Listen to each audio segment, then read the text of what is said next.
Friends, इस video में हम आपको बताएंगे कि बैंक ऑफ बड़ौदा का जो होता है डिपॉजिट स्लिप फॉर्म, उसको आप लोग कैसे भर सकते हैं।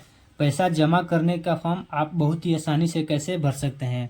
इस वीडियो में मैं आपको पूरा प्रोसेस बताऊंगा, A to Z step by step, की आप लोग बहुत ही आसानी से इसको भर सकते हैं। तो फ्रेंड्स, बहुत सारे लोगों को नहीं पता होता है कैसे भरते हैं, तो इस वीडियो में आपका पूरा डाउट क्लियर होने वाला है।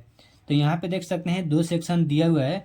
यहाँ पे ये वाला जो सेक्शन यहाँ पे दिख रहा है, ये जो है आपको मिल जाता है पैसा जमा करने के बाद, फाड़ के बैंक वाले आपको दे देते हैं। ये वाला स्लिप अपने पास रख लेते हैं। तो दोनों को भरना होता है। मैं दोनों भर के आपको बताता हूँ कि आपको कैसे भरना है।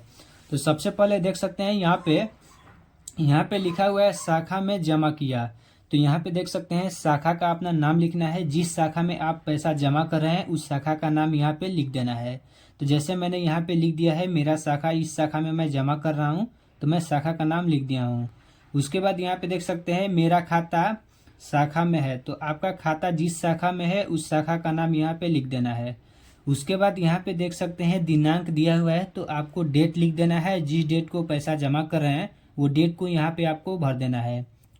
उसके बाद यहाँ पे देख सकते हैं पूरा नाम दिया हुआ है, तो आपको पूरा नाम यहाँ पे लिख देना है।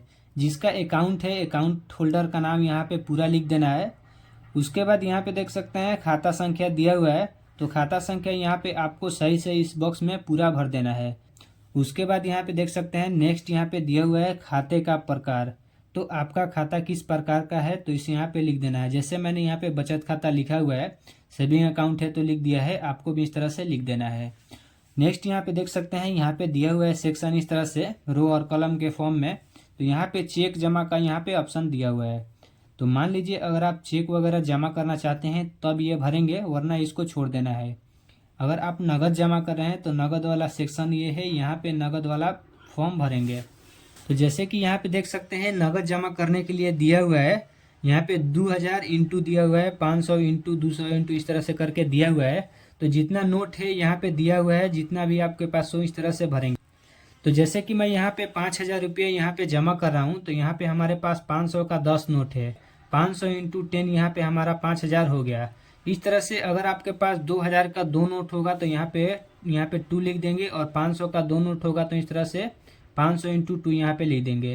तो इस तरह से आपके पास जो जो नोट होगा यहाँ पे मल्टीप्लाई में इस तरह से लिख देना है, और जितना यहाँ पे अमाउंट आ रहा है इस तरह से भर देना है। तो मैंने भर दिया है 500 का 10 नोट इंटू यहाँ पे देख सकते हैं 5000 हमारा हो गया। तो इस तरह से आपको भी भर देना है, जिस तरह से आपका नोट हो उस हिसाब से। और यहाँ पे देख सकते हैं जोड़ में 5000 यहाँ पे लिख देना है। टोटल जोड़ में 5000 रुपया मेरा हो रहा है, तो इस तरह से आपको भी लिख देना है। उसके बाद यहाँ पे देख सकते हैं कुल राशि शब्दों में यहाँ पे लिखना है। तो यहाँ पे आपको शब्दों में लिख देना है जितना पैसा आपको जमा करना है। तो मैं यहाँ पे लिख दिया हूँ 5000 रुपये मात्र। इस तरह से आपको भी लिख देना है। नेक्स्ट यहाँ पे देख सकते हैं दिया हुआ है पैन। यदि आप 50,000 से अधिक अमाउंट जमा कर रहे हो, तो अगर आप 50,000 से ज़्यादा अमाउंट जमा कर रहे हैं तो उसके लिए यहाँ पे पैन नंबर आपको लिखना है। उससे कम कर रहे हैं तो पैन लिखने की ज़रूरत नहीं है, यहाँ पे छोड़ सकते हैं। नेक्स्ट यहाँ पे देख सकते हैं मोबाइल नंबर का ऑप्शन दिया हुआ है, तो आप लोग यहाँ पे अपना मोबाइल नंबर लिख देंगे, ताकि अगर कुछ भी डाउट हो तो आप लोग को मोबाइल नंबर पे कॉल करके आप बैंक वाले पूछ सकते हैं। तो अपना मोबाइल नंबर यहाँ पे भर देना है। नेक्स्ट यहाँ पे देख सकते हैं जमाकर्ता का हस्ताक्षर है, और यहाँ पे एक बॉक्स दिया हुआ है। तो जमाकर्ता दो तरह से भी हो सकते हैं, जिसका अकाउंट है वो भी पैसा जमा कर सकता है, या कोई और व्यक्ति भी अकाउंट में पैसा जमा कर सकता है। तो जो पैसा जमा करेगा वो यहाँ पे साइन कर देगा। इस तरह से ये सेक्शन कंप्लीट हो गया। उसके बाद यहाँ पे नेक्स्ट देख सकते हैं दिया हुआ है, इसमें भी आपको ये पर्ची जो होता है आपको बैंक वाले दे देते हैं, मोहर ठप्पा लगा के दे देते हैं। तो इसको भी भरना होता है सेम इसी की तरह। तो यहाँ पे भी आपको लिख देना है शाखा का नाम, जहाँ पे आप जमा करेंगे उस शाखा का नाम यहाँ पे लिख देना है। तो जैसे मैंने यहाँ पे लिख दिया है शाखा का नाम, और यहाँ पे शाखा में जमा किया। और उसके बाद यहाँ पे देख सकते हैं मेरा खाता अपने शाखा का नाम इस शाखा में है। तो इस तरह से आपका शाखा जहाँ भी हो यहाँ पे शाखा का नाम लिख देना है। नेक्स्ट यहाँ पे पूरा नाम, जिसका अकाउंट है उसका पूरा नाम यहाँ पे लिख देना है सही। नेक्स्ट यहाँ पे खाता संख्या दिया हुआ है, तो खाता संख्या यहाँ पे आपको देख के सही से इस बॉक्स में भर देना। नेक्स्ट आपको यहाँ पे खाते का प्रकार आएगा, तो खाते का प्रकार सेम इसी तरह से लिख देना है। यहाँ पे जो भरे हैं बचत खाता, इसी तरह से यहाँ भी भर देंगे। उसके बाद यहाँ पे विवरण है, इसको नहीं भरना है कुछ। यहाँ पे आपको अमाउंट लिख देना है, कितना आपका टोटल अमाउंट है यहाँ पे लिख देना है। उसके बाद इस तरह से करके एक निशान लगा देना है। उसके बाद यहाँ पे नीचे में देख सकते हैं जोड़ का ऑप्शन है, तो टोटल अमाउंट आपका जितना हो यहाँ पे इतने इस तरह से आपको लिख देना है और ये एरो का निशान इस तरह से करके आपको लिख देना है।